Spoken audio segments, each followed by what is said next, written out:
Buenos días con todos, bienvenidos a una charla más del programa de certificación en enfermería oncológica. El día de hoy tenemos la charla de cuidados paliativos, del rol de la enfermera en cuidados paliativos, por parte de la doctora Diana Lombeida, quien es médico residente de cuidados paliativos, su tutora, la doctora Cervantes, quien es médico tratante de cuidados paliativos, y bienvenida, doctora Lombeida. Tarán.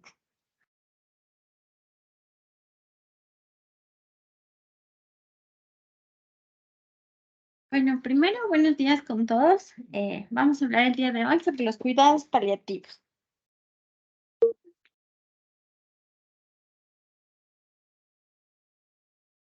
Bueno, desde hace muchos años la vista del hombre sobre la muerte ha sido diferente en las diferentes etapas. Es por eso que en la Edad Media se presenta la muerte doméstica, donde el moribundo era consciente de su próximo deceso y este era quien invitaba a sus seres queridos a compartir en su lecho de muerte. A esto se lo conocía como el rito de la habitación. Al ser anticipado, permitía al enfermo y a su familia tomar decisiones personales y también decisiones a futuro de cómo se va a sobrellevar esta etapa. Además, en la Edad Media Baja toma fuerza las ideas del juicio final y aparece la preocupación sobre la sepultura, el entierro a los seres queridos y sobre todo de alcanzar la salvación a través de realizar obras materiales y espirituales. Es por ello que en esa imagen pueden ver, es una obra de Miguel Ángel muy famosa, donde pueden ver estas dos etapas, ¿no? Donde los muertos alcanzan, algunos muertos del cielo y otros muertos del infierno. En el siglo XIX aparece la preocupación por la muerte del ser querido, ya no solo la preocupación por la muerte de uno mismo, ya aparece la llamada muerte del otro. Es aquí donde surge la expresión pública y exagerada del duelo y también aparecen los cultos al cementerio. Es en la Primera Guerra Mundial donde aparece este término de la muerte prohibida, donde la muerte se convierte en algo extraño y vergonzoso, y donde se replega esta capacidad de expresar las emociones hacia únicamente ese núcleo familiar para llevar el duelo solamente entre ellos.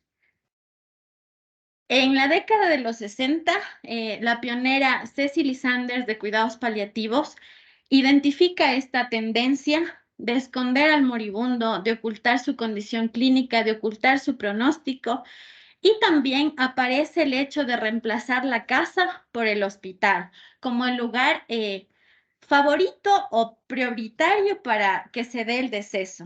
Es por ello que ella funda el primer centro o hospicio, el Saint Christopher Hospice de Londres. La palabra paliativo se deriva de dos palabras latinas, hospitium, perdón, que significa el sentimiento cálido experimentado por el huésped y el anfitrión, y además abarca el lugar físico donde se da este sentimiento. Los primeros hospicios aparecen en Grecia en el siglo IV. Estos hospicios se dedicaban a alimentar, a cuidar a moribundos, peregrinos y extranjeros. Luego aparecen en Roma y posterior en Europa. Cuando aparecen en Europa toman fuerza sobre todo en Londres, al inaugurar el hospicio de Cecily Sanders.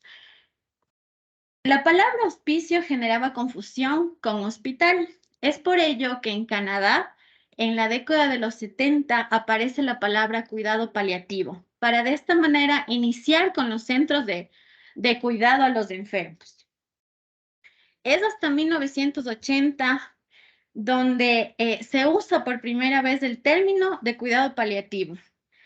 Y en 1987, la medicina paliativa es considerada una subespecialidad de la medicina.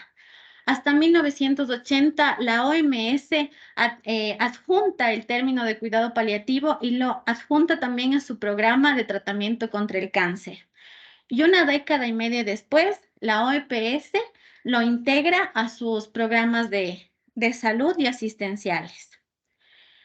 Cabe recalcar como dato importante que en la actualidad más de 40 millones de personas en el mundo necesitan cuidados paliativos cada año, debido a que hay un aumento en el envejecimiento de la población y también aumento de las enfermedades crónicas y no transmisibles.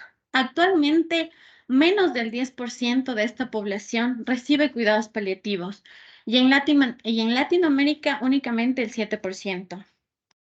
Pues bien, ahora nos preguntamos qué son los cuidados paliativos. Su última definición está dada por la OMS en el año 2002.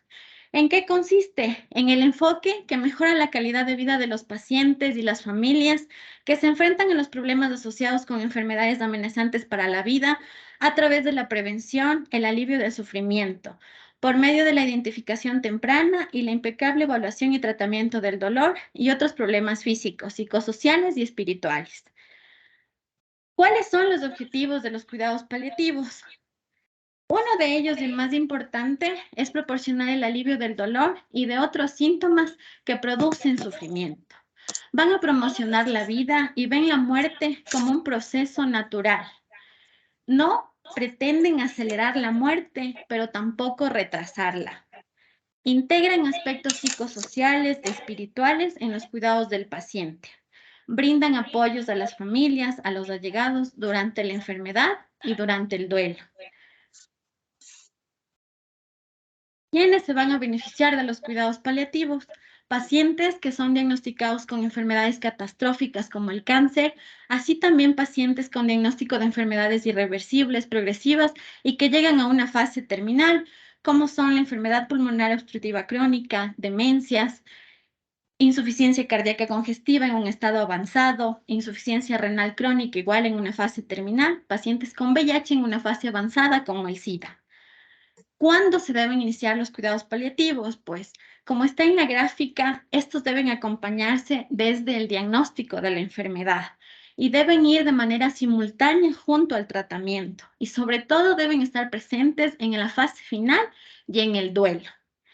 Hay que recordar que la transición de una enfermedad es gradual. Entonces, estas necesidades paliativas deben ir ajustadas a las necesidades del paciente y de su familia, más no al pronóstico o al plazo que se le haya dado a esa enfermedad. En cuanto a la organización sanitaria de los cuidados paliativos, hay que mencionar que el enfermo tiene derecho a recibir cuidados paliativos en diversos ámbitos y servicios. Estos pueden ser en domicilio, hospitales o en centros especializados en el cuidado paliativo. ¿Qué debe garantizar este servicio? Que sea de calidad y que cubra estas necesidades. Debe estar disponible para todos cuando las necesiten y además, estas necesidades deben estar cubiertas en los 3 niveles de atención, en el nivel primario, secundario y terciario, un centro de salud, un centro especializado en cuidados paliativos y en un hospital especializado en atención a cuidados paliativos. Hay estudios que demuestran que la interacción entre los centros de cuidado paliativo facilita la comunicación y el apego al tratamiento. Además, que fomenta que las muertes se den en domicilio, en un lecho tranquilo, junto a su familia y por ende van a disminuir también el ingreso a las unidades de emergencia de los hospitales. Entonces, siempre un profesional de salud se ve enfrentado a esta pregunta: ¿cuánto tiempo me queda? Es aquí donde nace la predicción de la supervivencia. Este proceso de responder esta pregunta es complejo y requiere una evaluación inicial y sobre todo valorar la comunicación del personal de salud. Cuando esta se realiza de manera correcta, va a facilitar la información al paciente, a los familiares y también facilita el establecer planes diagnósticos y terapéuticos. Es muy importante informar sobre la predicción, pero esto también es muy importante que sea precisa y concisa. Para que esta precisión se dé, se han creado varias escalas de valoración. Estas escalas de valoración valoran la funcionalidad y el pronóstico paliativo. Hay dos escalas muy importantes que son el PAV Score y el índice del PPI. Estas escalas de un estudio japonés se mostró que el 69% aplicadas son exactas. Pero hay que recordar también que estas escalas únicamente indican una supervivencia promedio, es decir, que no son exactas. Van a estar ligadas al avance de la enfermedad, a la condición del paciente. Dentro de estas escalas está la escala del Karnofsky. Esta escala es muy importante y creo que ustedes la han visto también aplicarse en los pacientes que se encuentran hospitalizados en la unidad.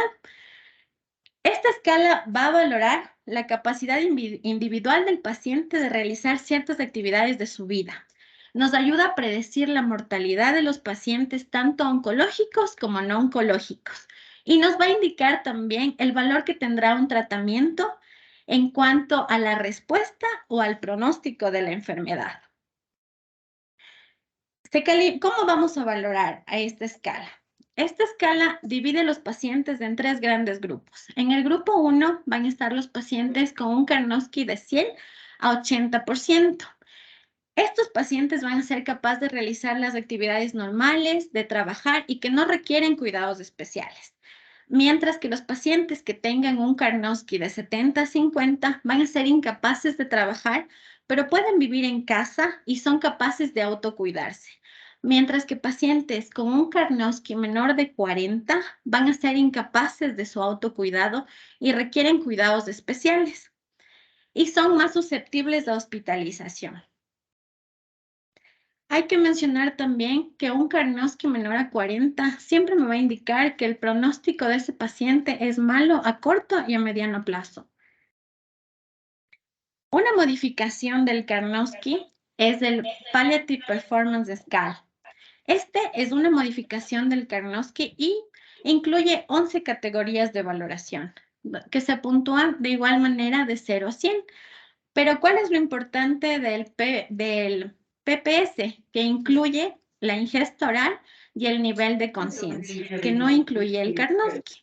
Además, este no hace referencia al lugar de hospitalización, porque ahora en día se promueve que un paciente fallezca o también puede ser manejado de manera ambulatoria en el domicilio.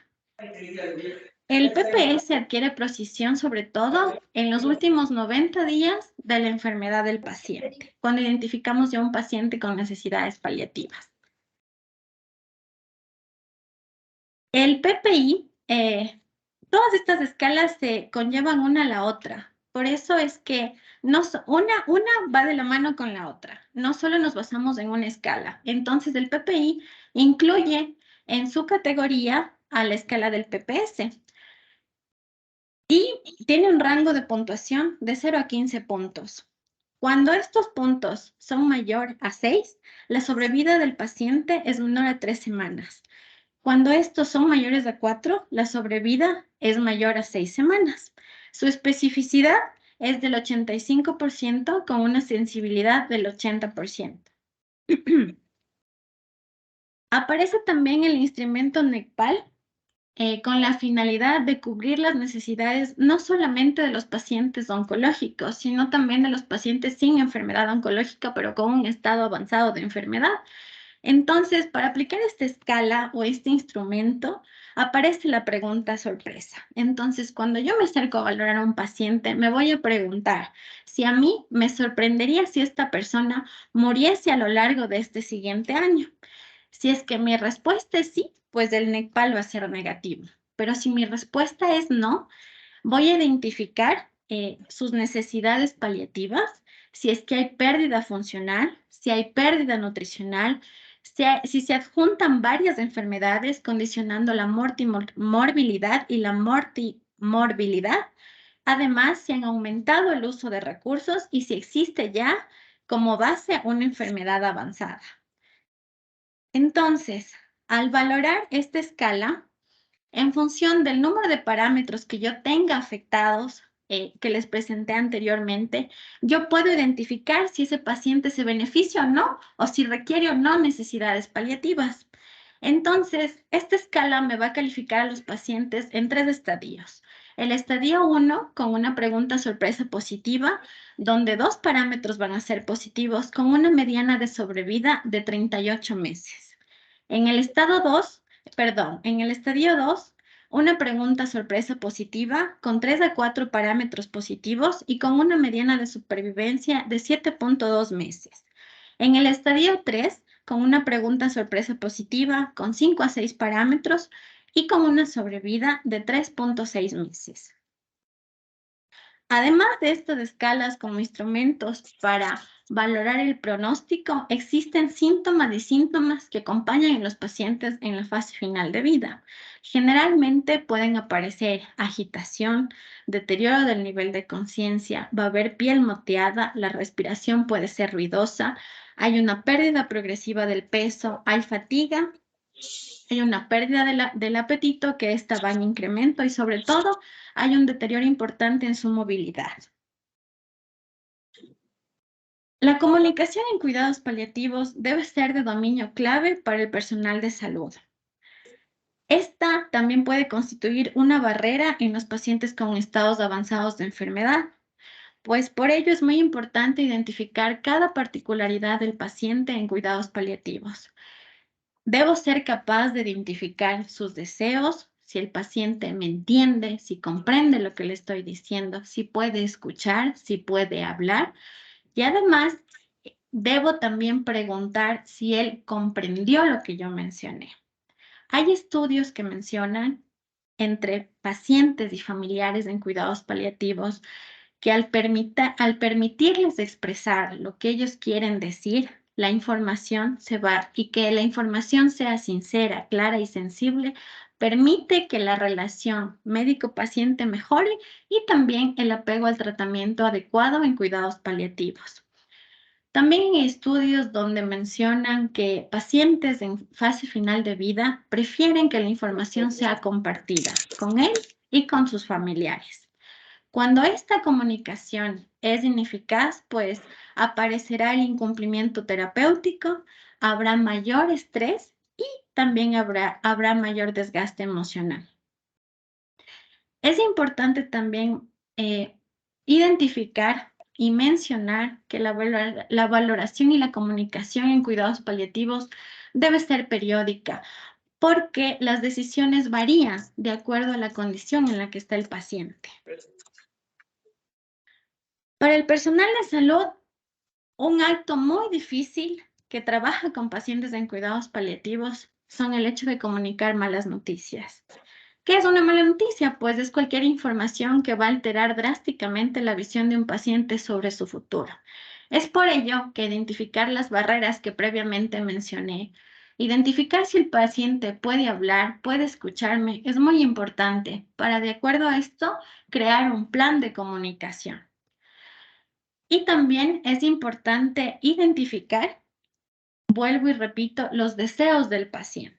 Si es que previamente tenía algo planeado por hacer, si tenía algún deseo de cómo querría que ocurrieran sus hechos, dónde quería ser enterrado, dónde quería pasar sus últimos días, con quién quería hacerlo.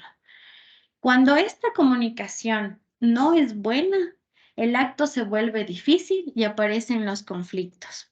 Y puede aparecer la conspiración del silencio, es decir, que la familia, el médico se ven obligados a ocultar la condición actual de la enfermedad al paciente.